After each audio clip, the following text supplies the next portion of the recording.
भारत की आज़ादी की लड़ाई सिर्फ जवानों ने ही नहीं लड़ी थी, बल्कि बुजुर्गों और महिलाओं ने भी अपने प्राणों की आहुति दी थी। ऐसी ही एक महान वीरांगना थीं मातंगिनी हाजरा, जिन्हें प्यार से लोग गांधी बूढ़ी कहा करते थे। सन 1869 में बंगाल के एक छोटे से गांव होगला में मातंगिनी का जन्म हुआ। उनका बचपन गरीबी में बीता, पढ़ाई लिखाई का अवसर नहीं मिला, लेकिन दिल में देशभक्ति की आग हमेशा जलती रही। 12 साल की उम्र में शादी हो गई, लेकिन जल्दी ही पति का निधन हो गया। विधवा होकर भी उन्होंने कभी हार नहीं मानी। गांव के लोग कहते थे, ये औरत कमजोर है, अकेली है, इसे जीवन भर तिरस्कार ही मिलेगा। लेकिन मातंगिनी के मन में केवल एक ही सपना था, भारत को आजाद देखना। गांव की गलियों में जब भी कोई अंग्रेज अफसर घोड़े पर सवार होकर निकलता, तो मातंगिनी की आंखों में आग जल उठती। वो सोचती, कब आएगा वो दिन जब ये धरती अंग्रेजों की बेड़ियों से मुक्त होगी। जब महात्मा गांधी ने आंदोलन शुरू किए, तब ये बुजुर्ग महिला हर सभा में जाती। गांधी जी की विचारधारा से इतनी प्रभावित हुई कि लोग इन्हें गांधी बूढ़ी कहने लगे। उम्र 70 से भी ऊपर थी, लेकिन हिम्मत किसी जवान से कम नहीं। उनका कहना था, आजादी के लिए लाठी भी उठानी पड़े तो उठाऊंगी, झंडा भी उठाना पड़े तो उठाऊंगी। सन 1942 आया। महात्मा गांधी ने भारत छोड़ो आंदोलन का नारा दिया। पूरे देश में अंग्रेजों के खिलाफ लहर उठी। बंगाल के मिदनापुर जिले में भी क्रांतिकारी सड़कों पर लतर आए। वहां सैकड़ों लोगों की भीड़ तिरंगे के साथ तामलुक पुलिस थाने की ओर बढ़ रही थी। भीड़ के सबसे आगे थीं 72 साल की मां मातंगिनी हाजरा। उनके हाथों में तिरंगा था, चेहरे पर दृढ़ता और आवाज में गूंज, भारत छोड़ो, वंदे मातरम, जय हिंद। अंग्रेज पुलिस ने भीड़ को रोकने के लिए चेतावनी दी, अगर एक कदम और बढ़ाया तो गोली चला दी जाएगी। भीड़ रुक गई, लेकिन मातंगिनी नहीं रुकी। उन्होंने ऊंची आवाज में कहा, अगर गोली भी चलेगी तो मैं तिरंगा लेकर ही आगे बढ़ूंगी।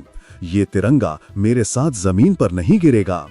इतना कहना था कि अंग्रेजी पुलिस ने गोलियां चला दी।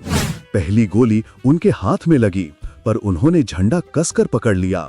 दूसरी गोली छाती में लगी, लेकिन आवाज आई, वंदे मातरम। खून बह रहा था, लोग घबराकर पीछे हट गए, लेकिन मातंगिनी आगे बढ़ती रहीं।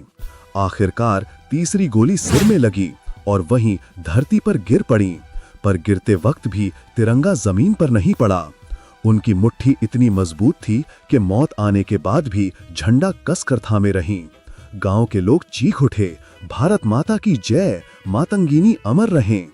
उस दिन अंग्रेजी पुलिस की बंदूकें तोप की तरह दहाड़ रही थीं, लेकिन मातंगिनी का साहस गोलियों से कहीं बड़ा था।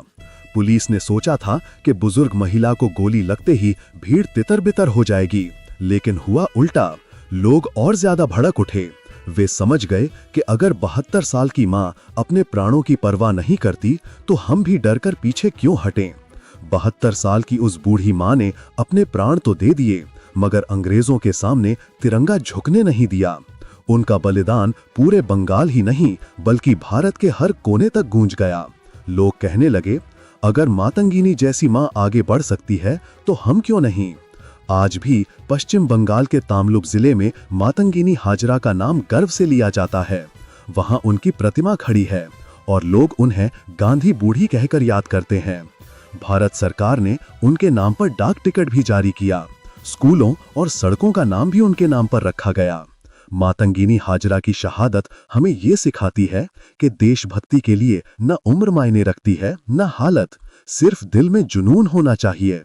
अगर दिल में जज्बा हो तो 17 साल की कनक लता भी तिरंगा थाम सकती है, और 72 साल की मातंगिनी भी। ये कहानी सिर्फ एक बुजुर्ग औरत की नहीं, ये कहानी है उस मातृभूमि की, जिसके लिए 72 साल की मां ने मुस्कुराते हुए अपनी जान दे दी। मातंगिनी हाजरा हम सब की प्रेरणा।